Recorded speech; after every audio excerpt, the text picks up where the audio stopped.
Welcome back to Slop Live. It's over for Mr. Beast. He is done. This is the end. His latest video is on track to break the record for most dislikes on a video. Except it's not. You may have seen all over Twitter that people are celebrating that Mr. Beast's latest video has millions of dislikes. This information about dislikes, ever since YouTube removed them, comes from a third-party app, which basically takes the dislikes from people who are using this third-party app, runs it against the actual likes on the video, and figures out a ratio. So, if there's an overwhelming amount of people dislike bombing a video using this extension, the dislikes shown on the app will be a lot more than there actually are. A user who works with him replying with a screen recording showing that the real ratio was more like 99.1%. So this does show that the dislikes on the third-party apps are inaccurate, and I imagine it's because majority of the dislikes and likes on Mr. Beast videos probably come from people who are too young to even know what a third-party app is. However, this same video has been getting a lot of comments about Mr. Beast and the allegations against him, with people showing comments were being deleted left and right. How many of these were comments just caught by a filter is hard to know, but there's definitely moderating going on. I just clicked on the video right now, and the past 10 comments are all about the allegations, and you notice they're all not using space bars, so that way any blocked keywords will not be blocked. So yeah, there's clearly not a noticeable amount of dislikes. In fact, surprisingly, if you look at the screenshot, this video actually has more likes than the average Mr. Beast video, which is 98.2%. It's hard to know if this is Mr. Beast fans counteracting the hate by liking the video more than they normally would, or if Mr. Beast's videos just naturally get more dislikes over time. But yeah, if you do look at the comments, about 9 out of 10 are all about the allegations. Obviously, the vocal minority is always louder, but this does seem like a lot of comments that can't really be ignored. But yeah, honestly, hard to know if Mr. Beast will put out a full statement about Dogpack's video or not. Thanks for slopping.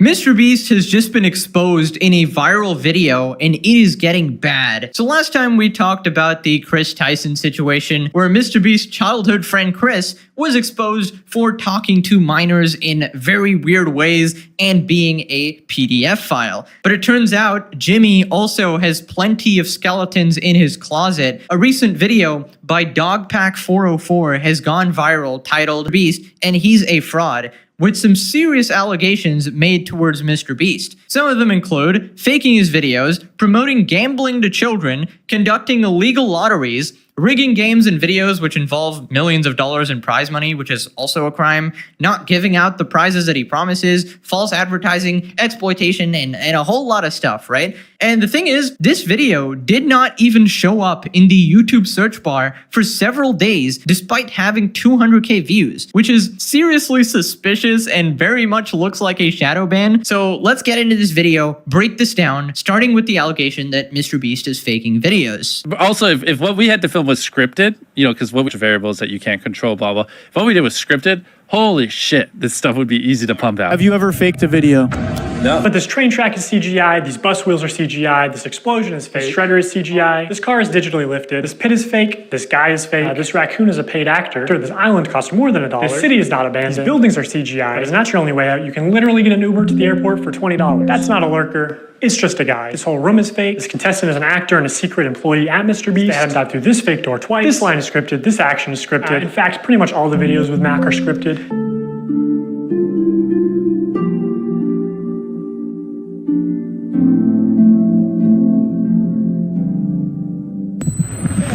You did it! Yeah! What we did was scripted. Holy shit, this stuff would be easy to pump out. Okay, so that was a really quick montage of stuff that Mr. Beast is faked, and I think it's pretty obvious to most adults watching that Mr. Beast is faking his videos, and he clearly lies about it, because every video has those incredibly high stakes all up into the end, and obviously, Mr. Beast spends millions of dollars on his videos, so he's not going to pick somebody who like quits in 2 minutes, or he's not going to make the challenge end in 2 minutes. he's purposely going to manipulate the events, manipulate the contestants so that they're not going to quit halfway, and it's going to be neck and neck all the way up till the end for that retention. Now, the most damning allegation here has to be this guy called Mac, right? So Mac was made out to be this random person that is trying so hard to win these challenges, and everyone is emotionally invested in his success. Well, it turns out in reality, he's just a MrBeast employee living in a mansion, and he purposely stalls out the videos to make it intense. Let's talk about Mac for a second.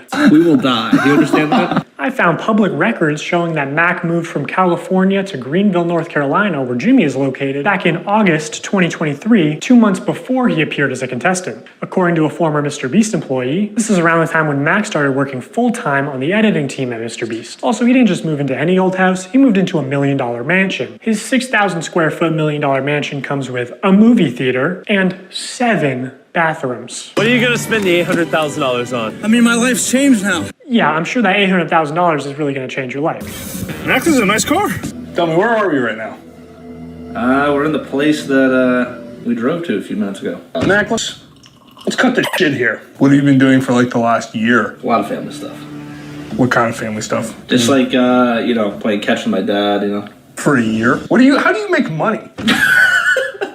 Okay, so this is pretty much confirmed that Mac is an employee, meaning if he wins or loses a challenge is pre-planned out by MrBeast. And MrBeast is artificially introducing these stakes in the video, and you might be saying, oh well, he's doing it for entertainment, to entertain the viewer, who actually cares? Well, then you shouldn't be saying that your videos aren't fake because you're lying to your audience. And this leads to several other ethical issues, because when you introduce contestants that you aren't paying, right? And you get together sort of random people or YouTubers who are not part of your bullshit pre-decided scheme, then they are actually getting tricked because they're going into these challenges thinking they can actually win $1 million, but they can't because you're controlling everything behind the scenes, and the odds are not fair and are heavily stacked in the favor of one of your friends or one of your employees and shit like that. And yeah, that's obviously messed up. Now, Dogpat goes on to show MrBeast even fakes his own challenges, like, being stranded at sea. During this time lapse on the 4th day of 7 days stranded at sea, you can clearly see there's no one in the shelter. These are their empty beds. But after a hard cut, magically 5 people are awake, and 2 of the boys have bright yellow raincoats that they didn't have when it rained on day 2. And after standing the whole night, completely soaked. You didn't spend the night soaked, Jimmy. You slept on the production yacht. It's ironic because this is one of the videos where they claim that they don't fake things. But no, we have to be the real channel that doesn't fake things.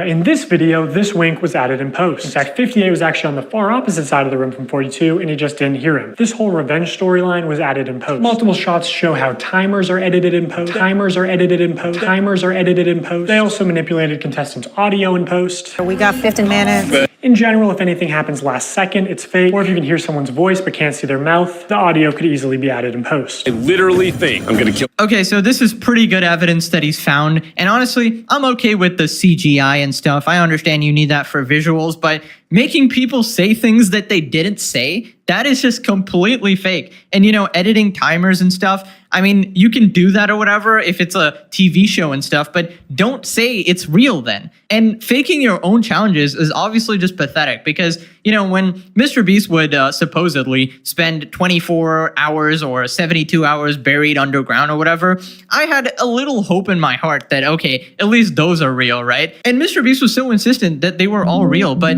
I remember in the back of my head, I was like, oh, MrBeast is such a busy person, such a CEO, hyper-optimizing everything, and he's gonna spend 3 days buried underground or some stupid shit. So obviously I was right there, and these challenges aren't real. He's probably just, filming that part, instantly getting out, chilling outside or whatever. But I'm surprised that everybody has gone on with it. Like all these friends and all these employees, not one person had a peep out of them. Maybe he's making them sign NDAs or whatever, but I'm surprised it actually took this long. And I knew he'd be exposed by somebody close to him, like a former employee. But yeah, man, this is the downfall of MrBeast starting right now. I mean, it's not like he's ever rigged the results of a challenge. That would be impossible because he films with hundreds of random subscribers, right? Wrong. Let's look at this video. Not only were the results of this video completely scripted, but the contestants are not random subscribers. So many people had jobs. Oh, that contestant had to get out for her job? I guess you forgot she's your hiring manager. I actually recognize a lot of people in this video, including Jimmy's own girlfriend.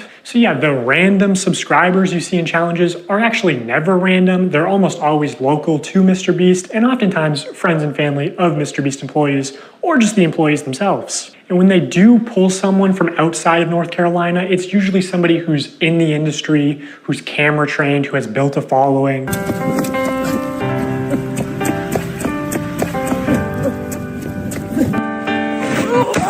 And what's even worse is that the results of this video were completely scripted. According to a former MrBeast employee, it would have been a PR problem if the boys had won by a lot. And because so many of the female contestants were MrBeast employees who got out immediately, production stepped in to actually make the results of the challenge closer. You can actually see some of this happen on camera, like when Jimmy pays one of the boys $10,000 to leave, which is twice as much as the actual prize money. All right, so essentially everything is fabricated. See, the problem here is that this stuff is borderline illegal. Because, you know, what if I'm one of the contestants that actually wasn't bought and paid for, right? I imagine at least one out of these 100 person is like an actual real person here, right? And not just friends and family. So what if I'm here spending 3 days and nights here trying to win some money, and I'm taking a break from work or whatever, and then I get eliminated and I'm like, oh damn, I didn't win. But then I realize after watching this video that the other 90% of the contestants are just your friends, your girlfriend, your whatever the heck, and they were going to win anyways. And you're scamming the legit people who came there to win some money. That is some really scummy behavior. And I gotta take the L here, guys. You guys remember Rosanna Pansino? She was this YouTuber who has been calling out MrBeast on Twitter for faking his hide and seek challenge. And she essentially said that she was supposed to actually, you know, win some money there, or thought it was legit, and MrBeast was rigging the results or whatever. Somebody actually broke the rules of the challenge and stuff, and they weren't called out, but she was actually eliminated. And I've defended him a lot of times against people who would criticize his charity and stuff, but there is just overwhelming evidence now that shows Jimmy is shady as F. So I'm going to apologize. I'm sorry, Rosanna. But anyways, moving on to MrBeast's real-time video, which I knew that was the instant one where I was texting people like, this is fake. There's no way. This is a real-time video, meaning that time elapses the same in the video as it does in real life. Now, immediately the intro is sped up, and the timer is clearly added in post, and he clearly touches the laser here. But whatever, let's assume that it's all real time. The bottom floor, he has to turn these water valves. Now you can tell that these valves aren't actually connected to anything because the water flows out in an instant, and it happens when he's not even touching the valve. The contestant also goes back to the first valve unaware that anything had happened, and he's still able to spin it. So the valve seems to spin freely and isn't actually connected to the flow of water. So you could assume that producers might be off camera with remote switches to trigger the flow of water. And assuming they've tested this, the producers might know how long it takes for the water to clear out of the room, so they could sort of decide on the fly how many turns of the valve it takes, or just when to trigger the water in general to make the results close. And in traditional media, this kind of rigging is actually completely illegal. On any kind of a game show where there is a prize, you have to have somebody that ensures that it's fair. They are out there essentially to make sure that we don't do something that would favor one player or one tribe. I paid the one guy who knew how to solve them to leave. They came to my area many times, and I was in the smallest cupboard. Okay, so pretty much every video that ends at 0.001 seconds before finishing, and it's like super close, obviously it's fake, and MrBeast has fabricated that for you, making the video more interesting. Because in reality, it would probably end like 5 minutes before and randomly, and that would just be lame with no tension. Pretty sure this is not following the law, so MrBeast needs Saul Goodman ASAP, because if any of these people decide to, sue MrBeast, they are going to win. They are going to win. You can prove a lot of this stuff with the evidence this guy's used in this video. So anyways, moving on to the one bad part of this guy's video. This should probably have been left out. He basically says the banner on MrBeast's channel, the subscribe for a cookie, is manipulative, which It's a bit of a stretch. Now, as adults, we can recognize that subscribe for a cookie is a joke. It's not a real offer, but again, Mr. Beast's audience is primarily children who may have authorities in their life that actually use sweet treats or video game detentions as forms of reinforcement, and you aren't born understanding sarcasm. Okay, just gonna be fair here, that is a bit of a weak point, but it doesn't invalidate all the other points in this video like some people were saying. This guy has made a shit ton of good points in this video, right? I get the context he's going for because there is a lot of subtle manipulation of children going on here, especially with subscribe and you win $10,000 and it's actually just buying a lottery ticket essentially for 7-year-olds. PewDiePie has also called this out before. Keep in mind he's reacting to a Darman video, but it applies to the Mr. Beast one as well, which is why it's edited like that. If you guys want to win a brand new PS5, all you have to do is subscribe to my channel. I can't believe people are still doing fucking giveaways. Holy shit, it's so annoying. 10 years of YouTube, people are still like buying subs for this shit. So over the next 7 days, I'm going to be giving 1,000 random people that subscribe a free Samsung Galaxy S24. How is this legal? I don't get it. All you have to do is subscribe to the channel. All you have to do to enter to win one of these phones is subscribe. It's a scam. Holy shit. Okay, so PewDiePie is completely right there in saying that it's mostly a scam. The problem with these sort of giveaways is that it's extremely shady and it's never sort of confirmed that who's actually getting all the stuff and it's never properly announced. First off, Mr. Beast is never losing money, all right? He's like making an insane profit every single time when he does one of these, like buy my merch for a chance to win X amount of money. Like the merch sales will always make more money. It's kind of like gambling at the casino. The house never loses, right? It is always rigged so that you will be the one who's losing money. For those of you who are just joining, if you buy one of our limited edition 40 mil special shirts, we're celebrating 40 million subscribers with a really big video, then we will sign that shirt and some of them will get random prizes like this. 46 illegal lotteries. These lotteries are also run poorly. Multiple times they would say something like, buy in the next 5 minutes for a chance to win. And then 7 minutes later go, actually, the newest order in 30 seconds is going to win. In 5 minutes, we're going to do the same thing again. We're going to put $1,000 in a random order. Hey, Daryl, don't we owe someone $1,000? We do. Yeah, so, all right, so the newest order, in 30 seconds, we are going to put $1,000 in your package. We're going to break neutral. When there was just no way they were ever even close to losing money on this stream, in 5 hours, they gave away about $50,000 worth of stuff and sold over 50,000 t-shirts. Selling these t-shirts at $42 each, profit margin would be about $22. But even if they were making like $1 per shirt, they would still be fine. Also, by my estimates, only 1 in every 1,600 orders actually won a prize. And I guarantee he has real-time analytics on his laptop. He knows they make more money every time he says, oh my God, guys, we're giving away so much stuff. We're not even gonna make a profit. It's insane that he can flip these massively profitable illegal lotteries targeted towards children as an act of generosity. Honestly, really good points here. I'm really shocked it actually took this long for someone to call Mr. Beast out on these things. Instead of calling him out for charity, which is completely idiotic, this is the sort of stuff we need to be talking about because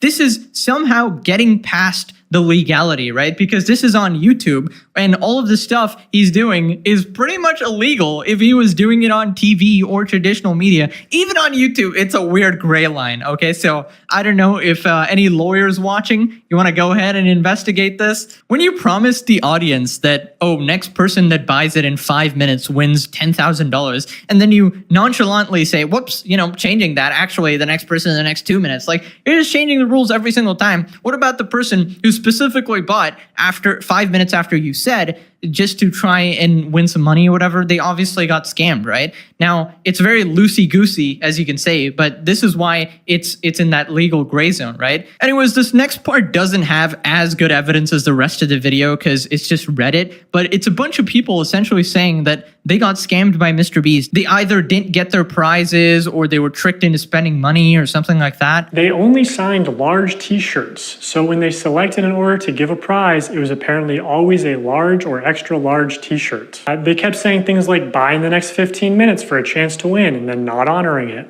Multiple people claiming that their name was read to win a prize and they never received it. This person is still tweeting about it to this day. Reading all this really upsets me because I spent money I honestly didn't have for 5 shirts at different times during the live when they said things like buy now and you will get prize or money. And I received 2 orders and nothing but shirt, both with MB and one with a heart and one with a smiley.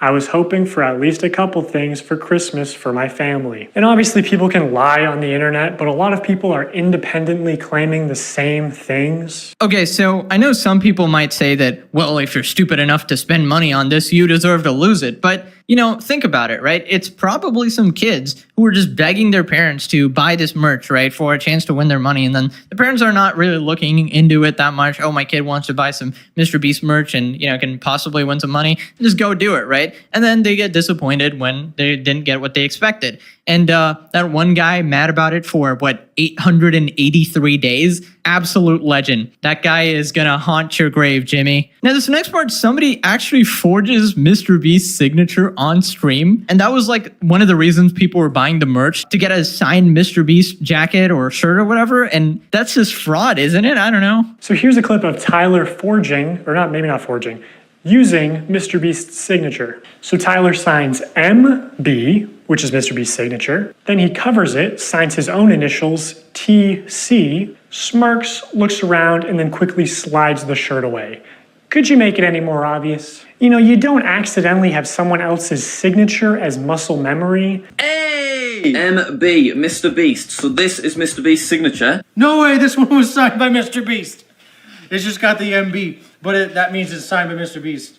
That's obviously his, Mr. Beast. This is so cool. Even Tariq notices Tyler slip up and immediately looks into the camera, looks guilty, and then readjusts his body and rubs his hands together. Also, Mr. Beast said during the live stream that this is the last time he'd ever sign anything, and that was just a lie. Don't worry, guys. Mr. Beast is just too busy faking videos and defending Chris Tyson to actually sign his own hoodies that his fans are buying. This is so flippin' scummy. Now, every signed Mr. Beast item is worthless because it could just be somebody else forging your shit. So this is a really, really bad look, right? Now we gotta talk about Feastables, right? I remember Mr. Beast saying that this was a healthy chocolate bar with only 4 ingredients, right? And then this doofus changed it into the same diabetes-causing bullshit that every other chocolate brand seemingly does and loaded it with sugar. This absolutely sucks. I wanted to just make a better for you snack brand because I think a lot of the stuff out there is just terrible for you. Because obviously so much obesity and disease comes from the stuff we eat. Now in 2024, Mr. Beast changed the formula again to where it has mostly the same ingredients as Hershey's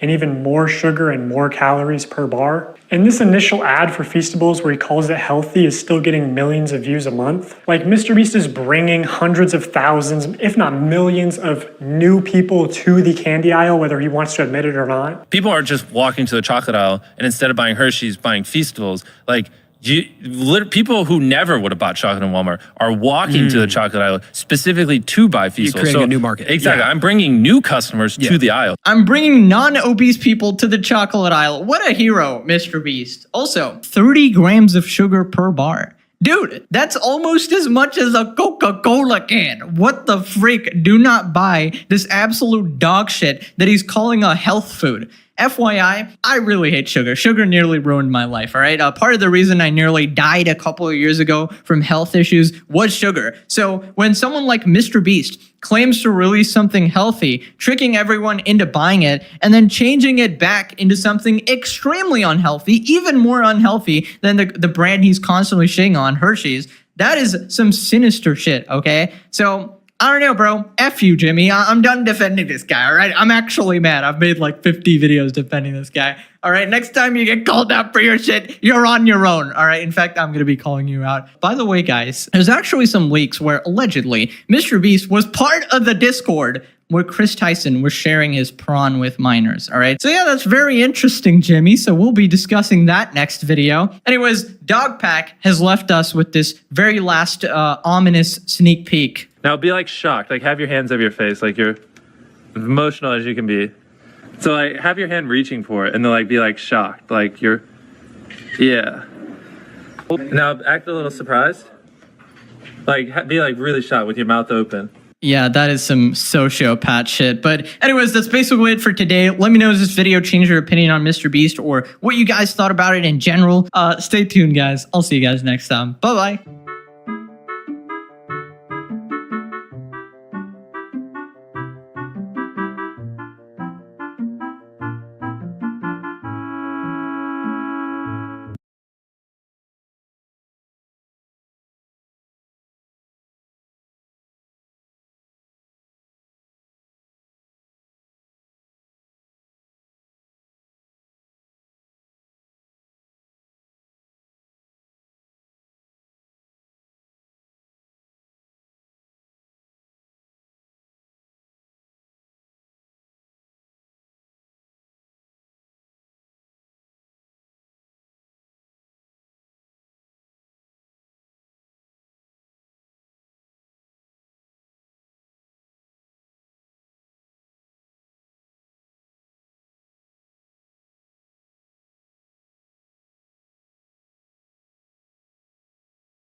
Ava Chris Tyson, formerly known as Chris, is a popular transgender influencer. As a member of the MrBeast crew, she's been involved in many of his videos since he started his channel in 2012. They had met in high school, were roommates, and they went on to climb the YouTube ladder together hand in hand. Unfortunately, some allegations levied at Chris have started to really rock the boat, causing Chris to leave the channel entirely. Today, I aim to dissect all these allegations impartially to determine what Chris did do, what Chris didn't do, and allow you all to draw your own conclusions. MrBeast began uploading videos in 2012, hopping on the, at the time, very successful Minecraft trend. This would then evolve into other kinds of gaming content, Call of Duty commentary videos, rant videos about Jacob Sartorius, really anything was being thrown at the wall to see what stuck. But Jimmy would find his first real success with his marathon videos, counting to 200,000, where he actually counts to 200,000 for almost 24 hours straight. 199,999. 200,000. Watching Dance Till You're Dead for 10 hours.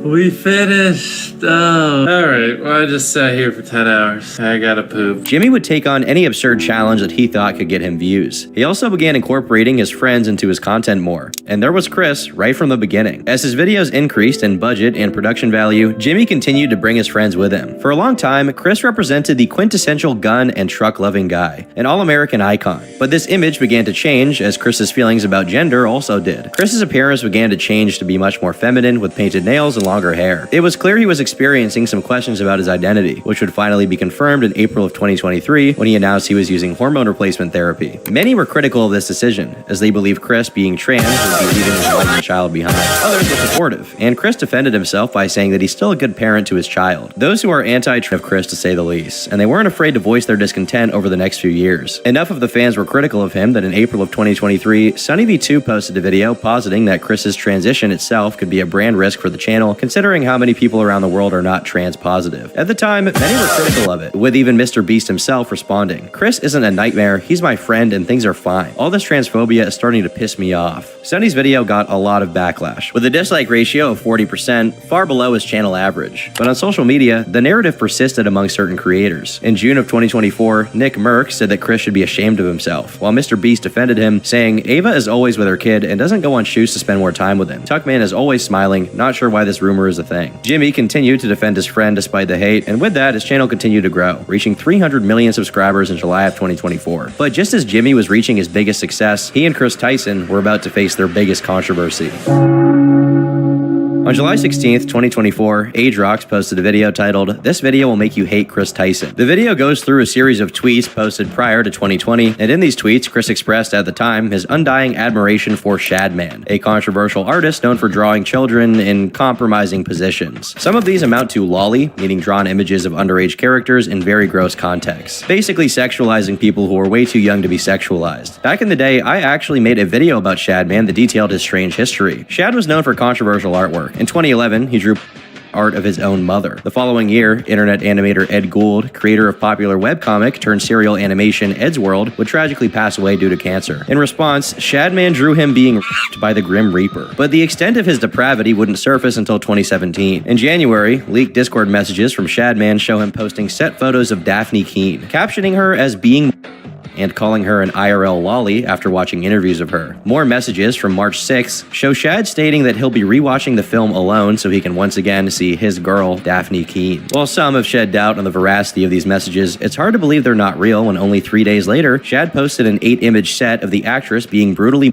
onto his website. At the time, she was only 11 years old. Disgusted, Null, the owner of Kiwi Farms, reported Shadman to Daphne Keene's talent agency, causing Shad to receive a cease and desist email from her lawyers. It's worth noting that at this time, a lot of popular creators were supportive of Shadman. He had a lot of influential friends, and by extension, millions of supporters. One such supporter being Chris Tyson. Chris personally bought Shadman's artwork and tweeted it at him to show how much of a fan he was. Chris had tweeted about wanting to see Shad draw Beast Boy from Teen Titans as a trap. Guess you could call call that foreshadowing. In response to a cropped image of Caillou being touched by his mother, Chris said, "Help, I need an adult." And there are a lot of instances like this where they're responding to other similar images of very suggestive situations with minors. In one video shot at Chris's apartment, you can see Jimmy Beast himself in the background where Shad's art is on the wall. There's this one particularly gross tweet where Chris says, "Nothing gets my knob cranking like some lolly." It's very clear that Chris Tyson was a big fan of Shadman. The question lies in if he knew everything Shad was up to. Drawing underage fictional characters like this is bad enough. Drawing real children like this is on another level of horror. Another person who fell into Shadman's degenerate line of fire was Keemstar, the host of Drama Alert. On November 8th, an anonymous user asked Shadman on his Tumblr if he'd draw Keemstar's daughter performing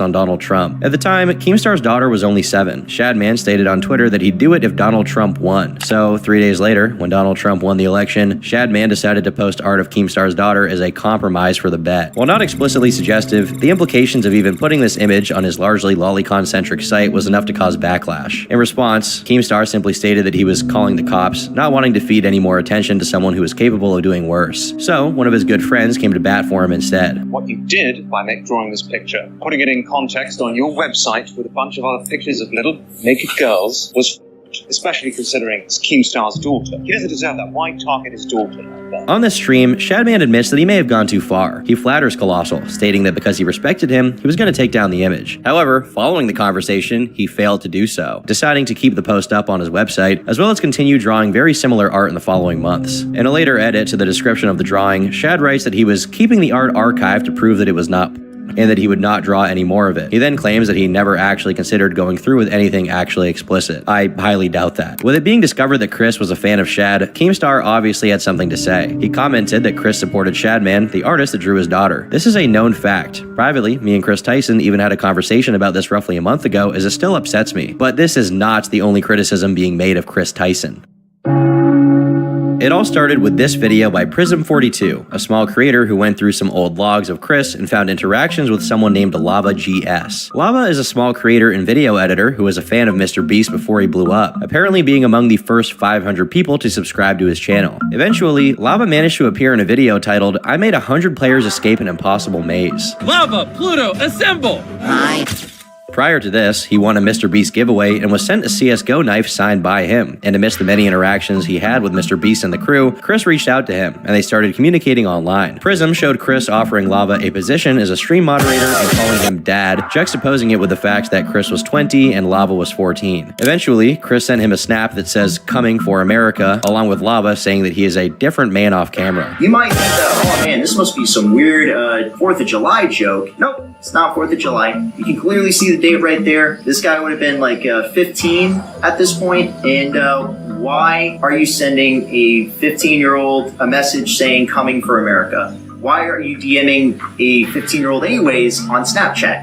Why are you doing that? Some of their interactions were perfectly normal, such as playing Uno together and generally talking to each other, while others were not so normal by today's standards. For example, Lava joked about Chris having a addiction, which to some implies that Chris, as an adult, had talked about having a habit with a 14-year-old boy. Another unwholesome bit of interaction was when Chris advertised their Patreon account by promising to release nudes if a certain goal was reached. This is clearly a joke, since no nudes were ever released, but Lava responded by saying he was going to be the first patron and calling him Big Boy. The two exchanged a few more replies until Chris said, "I shared some fire nudes for you. Please no share." As questionable as joking about this kind of stuff is in and of itself, when an actual kid is interacting with you, it goes a step further, and it's definitely not the wisest move to get them in on the joke. In another exchange, Chris shared an image of tabs on his computer, highlighting a tab that said dank memes. That's how you know how dated this stuff is. Goddamn. 15-year-old Lava remarked, "This is a bad way to hide your..." In another instance, Lava replied to Chris in GamerSup saying, "Love how I set up that embed. It shows you looking sexy." There are many more minor things, such as Lava asking Chris Tyson to be his Valentine, calling him Dad a lot for some reason, and weird sexual jokes that Chris should have known would be inappropriate to share with a minor. It's not these exchanges on their own that are incriminating, but the fact that they were seemingly normalized and made a lot of people wonder what kind of interactions went on in private. And we do know they had some Discord calls, just the two of them, which many see as weird. Combined with the lolly stuff and the Shadman connection, it becomes particularly concerning, especially since Lava met up with Chris Tyson in real life at one point. Although it must be acknowledged that the entire Mr. Beast crew was apparently present for this, and none of them has said that any wrongdoing happened. As this topic was getting more and more attention, it wouldn't be long before those involved had to speak up.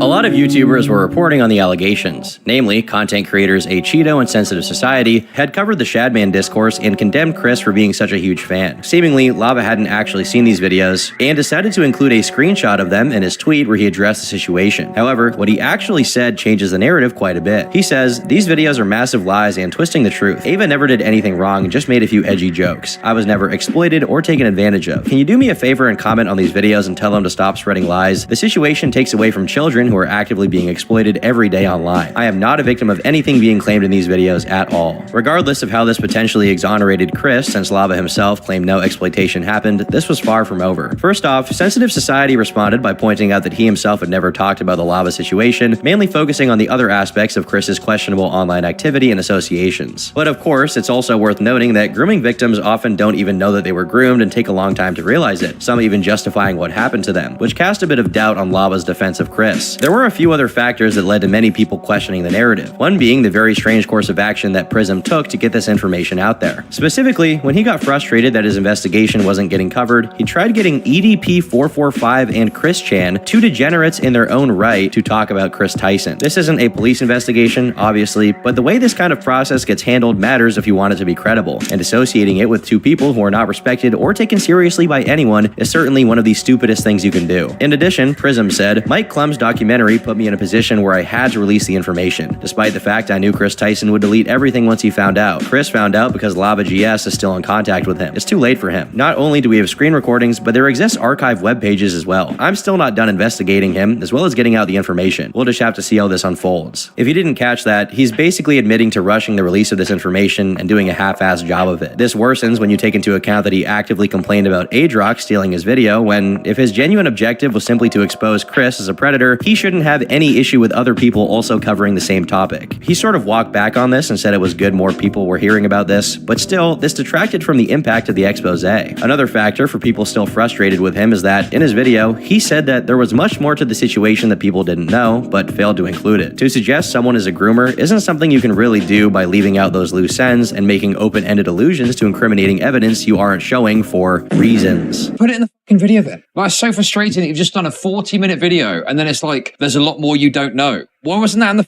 video, bro? Like, dude, why haven't you put the interview out? It's been over a month. Prism also went out of his way to criticize other YouTubers for not covering the situation when he contacted them. And then now he all of a sudden probably makes the video as soon as it blows up. Yeah, to give a more concise timeline, basically, Cheeto knew about it and he just didn't care. All right? There are a lot of issues with this. First off, YouTubers aren't obligated to report on every allegation or degenerate you bring to them, which is especially relevant when the evidence isn't 100% conclusive. You're basically expecting them to take the risk of suffering potentially career-ending backlash for falsely accusing someone of being a predator. Secondly, pairing this complaint about A Cheeto's coverage with the accusation that Adrock stole his video really makes it seem like Prism is just mad for not getting enough credit, which again detracts from the expose. Getting more into the allegations, Prism claims to have interviewed Lava GS about this, where it was revealed that Chris had actually gotten Lava his job as a video editor. When asked if Chris knew the age of Lava at the time those comments were made, Prism insisted that Chris did know, but didn't have a great answer when asked for proof. In terms of like what he told Chris Tyson, I think we would have to look through the evidence, but I think there could be something like that there. Sure. I can't remember from the top of my head. It's somewhat reasonable to assume that even if Chris didn't know initially, there's no way Lava's age continued to be unknown after they talked for a very long time and even worked together. But if you're going to come out and make an accusation, you have to have something more than reasonable assumptions to base it on. Additionally, the chain of evidence, if we can call it that, was somewhat tainted. The interview Prism conducted with Lava GS, where some of the information came from, was done under the false pretense of a 1, going to addition value to 1 and animated 2. Let's expand animated 2 settings. Set second position value to positive 50. Then open range selector 1. Go into advanced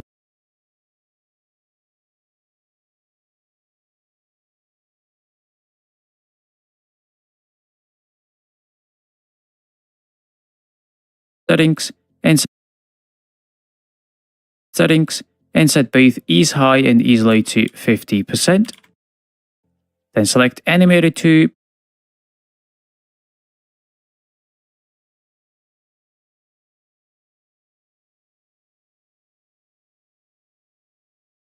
Press Ctrl D to create another duplicate. Open animated 3 settings. Set position value to -10 this time.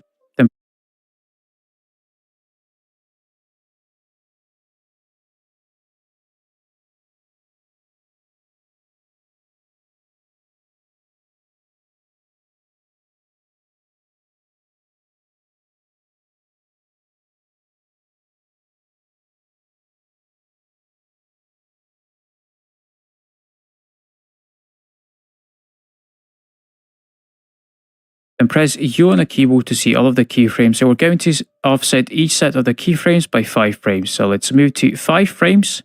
Then let's move the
a job interview. Basically, Prism offered Lava a job as a video editor, and that's how we got him talking about Chris. Additionally, during the interview, Lava once again claimed that Chris never committed any wrongdoing against him, so it seems like the presentation was disingenuous from the start. But no matter how much Prism's mishandling negatively affected the information getting out, it's important to note that none of this fully discredits that Chris is a weirdo. Mudahar of Some Ordinary Gamers eventually reached out to Lava to get the full story. One of the more important parts of the allegations was addressed, when Lava and Chris met in real life. My family goes to North Carolina every year for vacation. We stay in a very nice camper at a nice campground. It happens to be 2 hours away from the Mr. Beast studio, and I'd been helping with some Beast gaming videos remotely at the time, instead of doing it remotely, okay? My parents drove me to the studio and met the entire crew. They knew where I was and met the crew before leaving. I helped record some videos, and then my parents picked me up and left. With the stuff about Lava that was publicly released already being concerning, internet investigators began digging deeper. Eventually, they came upon a Reddit post in which Chris said, "Why would you use your VR headset for anything other than 3D lolly gang?" Maybe this could be chalked up to a joke or Chris genuinely not into lolly material, but I'm not so sure. He also thanked someone for linking him to a subreddit called Real Scat Girls, but that's more gross than evil. Bro, or sis rather, was poop maxing. In another post, he replied to someone who said, "The joke is that Shadman makes out of anything," with "It ain't unless it's got a sheep penis." What do you mean by that?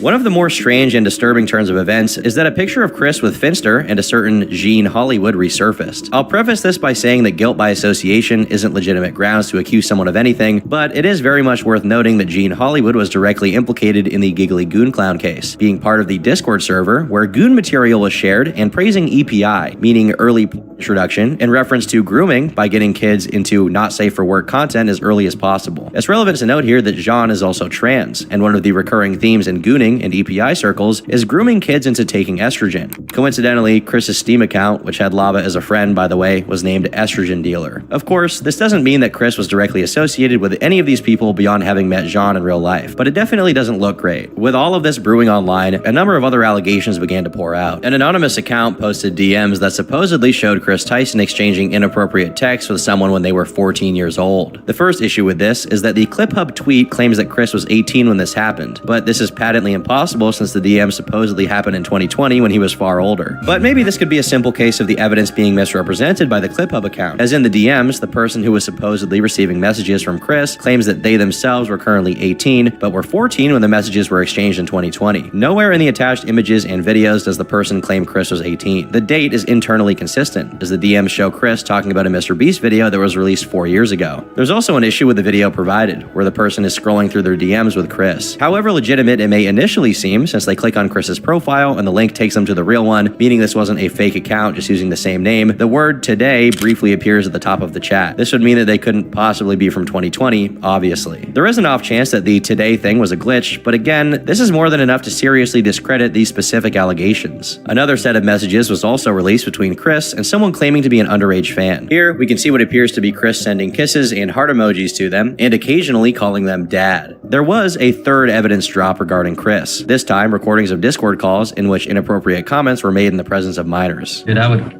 inside of that egg and then watch her eat it and then watch her have sex with another man while she comments about how my genitalia can never satisfy her. It also definitely looks bad that Chris apparently deleted their entire Snapchat account once people started posting these things. But people still had many questions about the context of this recording and the prior messages. It's important to note all of this stuff took place shortly after one of the biggest streamers, Dr. Disrespect, was exposed for allegedly making plans to meet up with a minor over the now defunct Twitch Whisper app. This is why he was banned on Twitch back in 2020, which only came to light recently. In response, Doc said, "Were there messages with an individual minor back in 2017? The answer is yes. Were there real intentions behind those messages? The answer is absolutely not. These were casual, mutual conversations that sometimes leaned too much in the direction of being inappropriate, but nothing more. Nothing illegal happened, no pictures were shared, no crimes were committed, I never even met the individual." Now, we don't know what went on in those messages, but the implication here is that Doc was making some inappropriate remarks to a minor, knew he did it, and didn't want it to get out, so he just hid it. A lot of people called out Doc for this, and rightfully so. However, many believe there's been a significantly larger amount of people hand-wringing and being strangely quiet or vague about the Chris situation. For example, why did Pokimane and Valkyrae both condemn Doc, but when asked about Chris Tyson, Pokimane said, "I don't know all the details regarding that Ava situation, but I want to make it clear. Any inappropriate behavior towards minors is unacceptable, regardless of who you are." She and Valkyrae then went on to talk about how disappointing it is that many are going to use the Ava situation to criticize the trans community rather than seek justice. Sneeko commented on the situation, saying, "These two Twitch streaming females, where's the consistency? When are you going to go and disavow Chris and Mr. Beast?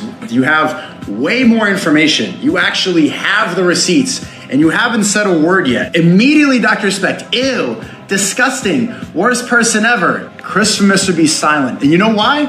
Because he's a transgender. This would be a decent point, but there are also a lot of problems here. First off, Sneeko has previously expressed his admiration for the movie Cuties, which isn't just tantamount to Chris liking Lolly, it's even worse since the children being sexualized in the movie are real children. Additionally, Sneeko has a history of being purposely vague about the age of consent whenever pressed on it. What do you think the age of consent should be? I think it should be past at a developed age, Dustin. What is a developed age? If you had to set a law for it, what would you set it? What would you set it about? It's a developed age. No, answer the question, you fucking pussy. To say the least, he's not really someone to listen to about this situation. As soon as Dr. Disrespect made his statement around 2 p.m. on June 25th of 2024, Valkyrae and Pokimane posted their callouts because he basically admitted to what he was accused of. But when the Chris Tyson allegations came out, their statements were much more vague. On the surface, this looks like hypocrisy, and I don't really like that the main focus here is on, "I hope this doesn't make trans people look bad," as opposed to Chris Tyson allegedly did something bad. But what's important to note here is that these statements were made before Chris had even responded. Valkyrae's was on 12:30 p.m. on the 23rd, and Pokey's was posted 4 minutes later. Chris's statement was posted 3 hours later that same day, at which point Valkyrae called Chris disappointing and disgusting. Pokimane hasn't made a follow-up, and she should if she's going to comment on this stuff publicly. But realistically, is there really a big point to get them on here? I personally don't think so. I don't think either of these people have a vested interest in protecting anyone they believe is a creep, although the focus of their initial tweets was definitely off. The dishonesty in Sneeko's approach is also flagrant in how he accused Moist Critical of sweeping up the allegations to protect Chris, and once Critical did make a video on it, he changed his tune to claiming he didn't do it sufficiently. This is clearly because of the personal grudge he has against Critical for rolling him and smoking him in the Mag Clip debacle. You absolute buffoon. What you have there is not clips.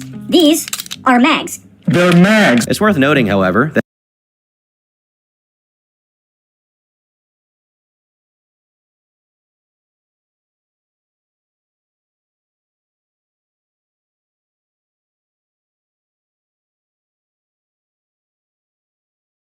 that Sneeko also worked for Mr. Beast at one point in time, and according to him, I remember Chris saying, like, "Isn't she hot? Isn't, like, Cash Me Outside Girl, isn't she, like, 14? Is she 14 years old? Yeah, it's jailbait." And I'm like, what? Chris once referred to the Cash Me Outside girl as hot and jailbait, which, if true, is pretty foul. But the sting of this particular accusation was not only subtracted from due to it coming from Sneeko, who's more than once found himself sounding really bad when it came to talking about minors, but also because a clip emerged of Mr. Beast making a similar remark about the same girl in a joking context. And he did say that he enjoys the Catch Me Outside girl and thinks she's funny, so... Let's be real. You want to put your... Given they all work together at some point, it's not too far-fetched to consider the possibility that this was a big joke between them. Not a cool joke, a very dated, uncool, and unfunny joke, but a joke nonetheless. What is less easy to explain as a joke is his promotion of the leaked nudes of Jeanette McCurdy, Sam from iCarly, to his audience, which he knows is mostly composed of minors. You'll probably see the photos get taken down at some point tonight, maybe tomorrow, because Nickelodeon has that kind of power. But the link's in the description if you want to see them. I mean, I'm not endorsing people to go look at somebody else's his private business, but I know that, you know, people might want to see him, so it's there if you want it.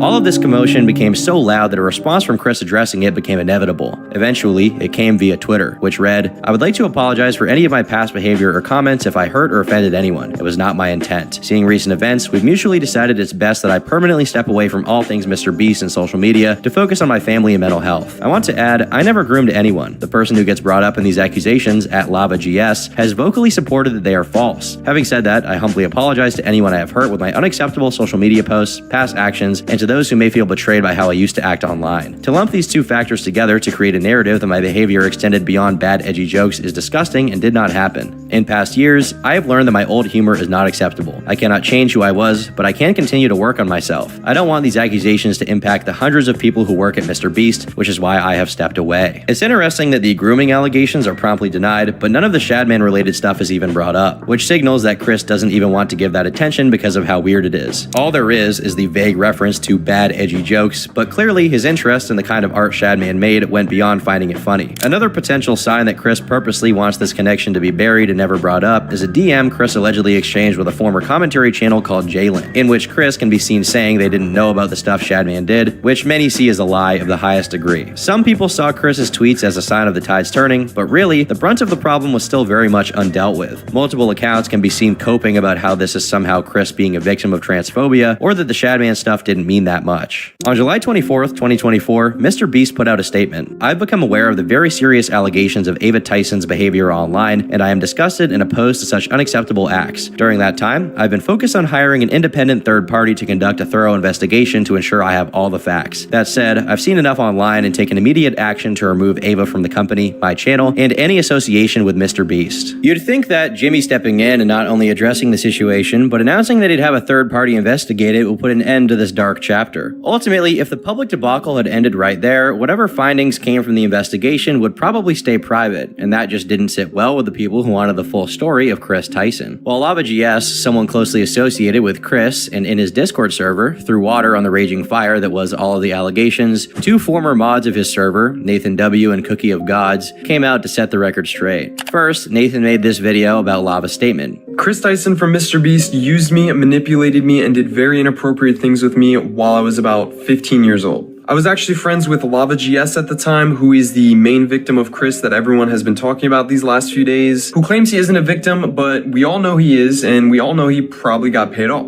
Not only that, but he's also under an NDA from when he worked for Mr. Beast Gaming for 2 years, and he tried to get me to join Mr. Beast Gaming himself, Lava. He's the one who actually sent me the contract and tried to get me to sign the NDA, at which point I ended our friendship because I knew they were just trying to silence me." It's important to say here that, despite many of Nathan's claims being very much true, someone who worked at Mr. Beast Gaming claimed no contract was ever sent to anyone named Nathan. This could just mean that Nathan turned down the offer before a contract was sent, but still, for the sake of posterity, it should be mentioned. Nathan proceeds to claim that he and Lava, along with a few other minors, did a lot of unpaid work for Chris and were often subject to Chris bringing up sexual topics to them, despite knowing that they were underage. Nathan adds that this went beyond just strange conversations, as Chris actually showed them on a few occasions. From referring to people in this in-group of minors as dad or daddy, to having a bot set up that did nothing but spam. This is definitely not just irresponsibility and negligence at work. Eventually, this private Discord server that had Chris and several minors was going to go public, at which point he had to scrub it clean of anything not safe for work and racist jokes. This is something LavaGS incorrectly claimed never happened in his original tweet about it. Soon after this started getting a lot of traction, Nathan started working with Cookie of Gods, who had downloaded full logs of Chris's Discord server that confirmed everything Nathan was talking about to be real. This caused Lava to retract a portion of his statement, which I'll get into later. Nathan states that his only beef with Lava is due to him actively trying to discredit other people despite admittedly not having the best recollection of what went on in the server. Just a couple of days after Mr. Beast's statement, the full leaks of the Discord server were made available to the public. Despite the dump showing how the server was after Chris had it purged of stuff before the server became public, there was still a heap of evidence. The images show that, besides the regular server, Chris also had a private server, and in its chat room, he can be seen asking for the source of a GIF, presumably so he could personally consume it. Soon after, he began talking about dumping traps onto another secret chat room and talking about deleting it later to make it seem like it never happened. But the Logan Paul strategy of claiming a prolonged lapse of judgment can't work in this situation because all the way back in early 2019, the users of his server were already bringing the not safe for work issue to his attention, saying it was a problem due to the amount of kids who were in the server. Someone replied to the person who brought it up, saying that the not safe for work channels required you to be 18, but all this means is that a pop-up asks you if you're 18, which can be obviously bypassed. As a consequence of this exchange, other users began weighing in and saying that not safe for work should be relegated to edgy memes, but that should be forbidden. But this was to no avail, as one of these servers' moderators swung the hammer and said that the pop-up was enough. Eventually, it was removed for the non-staff users on the server. Apparently, after November 2018, Chris locked the not safe for work channel so that only his mods could access it, his mods being minors, as we've previously established. To make matters worse, he was considering extending the not safe for work channel to also cover gore, meaning he either intended to partake in or welcome the sharing of gore material, again with minors. We're not talking